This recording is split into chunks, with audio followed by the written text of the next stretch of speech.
হ্যাঁ, কিন্তু স্যার আজকালকার দিনে কত মানুষ তাদের কর্তব্য পালন করছে বলুন তো? কারা করে না তা তো জানি না, তবে যারা কর্তব্য পালন করে আমি কিন্তু তাদেরই দেবো। আচ্ছা নিজে একজন ডাক্তার হয়েও আমি বলতে বাধ্য হচ্ছি গর্বিত, আজকালকার যুগে একজন ডাক্তারি পাস করার সময় মানুষের সেবা করার শপথ নিয়ে আক্ষরিক অর্থে তারা কিন্তু তা করছে না। তারা নিজের স্বার্থের জন্য প্রাইভেট নার্সিং হোমে গিয়ে পেশেন্ট পার্টির কাছ থেকে লক্ষ লক্ষ টাকা নিয়ে পেশেন্ট পার্টিকে সর্বশান্ত করছে। ওষুধ কোম্পানিগুলোর টাকায় বিদেশে ঘুরতে গিয়ে বিদেশি স্পটই চুমুক দিচ্ছে, ল্যাবরেটরিগুলোর কাছ থেকে রক্ত পরীক্ষার জন্য কমিশন দিচ্ছে। না না পরবিতা, এই আমি সহ্য করতে পারি না। এইসব ডাক্তারদের বিরুদ্ধে আমার বুকে জমা আগুন প্রতিবাদ হয়ে বেরিয়েছে।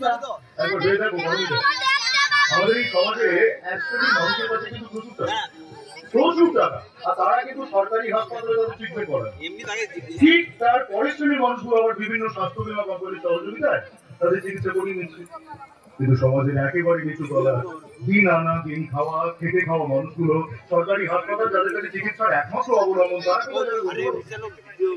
তাদের জন্য বরাদ্দ হওয়া চিকিৎসা খাতে সরকারি টাকা একদম স্বার্থপর লোভী অমানুষ লুট করে যাচ্ছে। আশ্চর্য হয়ে এটা ভেবেছে ডাক্তারকে, যে ডাক্তার সমাজকে মানুষ দেবতার আসলে বসিয়েছে, যে নেতা মন্ত্রীদের মানুষ সম্মান করে, যে প্রশাসনকে মানুষ শ্রদ্ধা করে, তারাই প্রত্যক্ষ বা পরোক্ষ ভাবে এই লোকের দলের সাথে যোগ দিয়ে নিজেদের পকেট ভরাচ্ছে, আর সাধারণ মানুষ হাহাকার করে বসছে। টাকার জন্য পাপ করছে, আর গঙ্গা স্নান করে সেই পাপ ধুয়ে গঙ্গার জলকে নোংরা করছে, আর স্রোতস্বিনী গঙ্গা যুগ যুগ ধরে সেই পাপের বোঝা রয়েছে। তোমার আমার আমাদের সবার দেবী স্বরূপিণী মা গঙ্গার কাছেই আমার প্রশ্ন করো। কি প্রশ্ন স্যার?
জানি স্যার, জানি আমি আপনার যন্ত্রণাটা বুঝি, অনুভব করতে পারি, আর পারি বলি তো আপনার প্রতি শ্রদ্ধায় আমার মাথা নত হয়ে থাকে।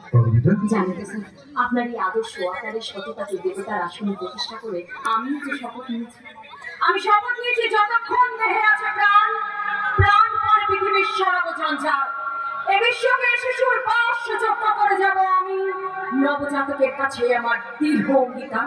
তবু তবু আমার মনে হয় জানেন, আমি আপনারা মুসলিম কয়েকজন মানুষ সব হয়ে এই বিশাল অন্ধকার সমুদ্রের কতটুকুই বা আলোকিত করতে পারবো। কারণ সবাই তো আর আপনার মতো আদর্শকে বুকে নিয়ে ডাক্তারিটা করতে আসেনি।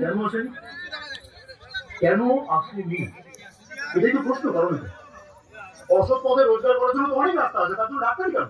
ডাক্তার আর কসাই তো এক নয়। আপনি এখন আসুন ডাক্তারবাবু। আরে মশাই, আপনাকে কোনো টাকা পয়সা দিতে হবে না, আমাদের সাবধানে বাড়ি নিয়ে যাবেন, আর ঠিকঠাক সময় মতো ওষুধপত্র খাওয়ার দাওয়ার খাওয়াবেন, আর যদি কোনো প্রয়োজন হয় আমাকে জানাবেন। কেমন? নমস্কার। নমস্কার? নমস্কার নয় ডাক্তারবাবু, আপনাকে শুধু প্রণাম। কি করছেন? কি করছেন? আপনাকে শুধু কোটি প্রণাম, আপনাকে শত কোটি প্রণাম। এবার বলো তো পারো, গতকাল 3 নম্বর ওয়ার্ডে যে পেশেন্ট অ্যাডমিট হয়েছিল সে এখন কেমন আছে? হ্যাঁ স্যার, উনি এখন অনেকটা বেটার আছেন, টেম্পারেচার অনেকটা কমেছে, প্রেশার নরমাল, বাই দ্য উনি আজকে সলিড ফুড নিয়েছেন। Good, very good. স্যার একটা কথা বলবো? হ্যাঁ বলো না। পেশেন্টের চাপ ছিল বলে টানা 3 দিন ধরে আপনি ডিউটি করছেন, আজ আপনি বাড়ি যান স্যার, এই দিকটা নয় আমি সামলে নেব। হ্যাঁ, মাও ফোন করেছিল, একেবারে ছেলে মানুষের মতো আমার ভীষণ বকাঝকা করলো, জানো তো। আসলে মা আমার জন্য এত চিন্তা করে না। সেটাই তো স্বাভাবিক স্যার, বিয়ের আগে আপনার মা চিন্তা করছে আর বিয়ের পর চিন্তা করতে আপনার স্ত্রী। দেখেছো পারমিতা, ও বিয়ে দিয়ে আমি করবো না। কিন্তু কেন স্যার? আরে বাবা, বিয়ে করলে তো স্ত্রীকে সময় দিতে হবে, আর আমি তো পেশেন্ট দেখতে গিয়ে সময় করে দিতে পারি না, সুতরাং থেকে দেওয়ার মতো কোনো সময় আপনার কাছে নেই, তাই তো? ঠিক তাই। কিন্তু আমি যে আপনাকে ভালোবেসে ফেলেছি, একটা স্বপ্ন দেখতে শুরু করেছি আপনাকে। কি ভাবছো পারমিতা? খাবার আপনার তো সকাল থেকে কিচ্ছুটি খাওয়া হয়নি স্যার। যেহেতু বন্ধ পেয়েছে এটা যে কেন এখন খাবারটা দিয়ে গেল না? এই যে এসে গেছে। আরে দে দে, ডাক্তার বলে কি আমরা মানুষ নই? খিদে তেষ্টা তো আমাদেরও পায় নাকি? দে হাতে তুই জল। এই পারমিতা, তুমি খেয়েছো? আমি খেয়ে নেবো, আপনি খান স্যার। হ্যালো, হ্যাঁ কি বলছো? আচ্ছা আচ্ছা তুমি রাখো, আমি দেখছি, রাখো। কি হয়েছে পারমিতা? একটা ডেলিভারি কেস, এক্ষুনি ডেলিভারি করাতে হবে। মহিলা ভীষণ ঘামছে, লেবার পেন উঠেছে। সে কি? হ্যাঁ, হাউসটা তো তাই জানালো।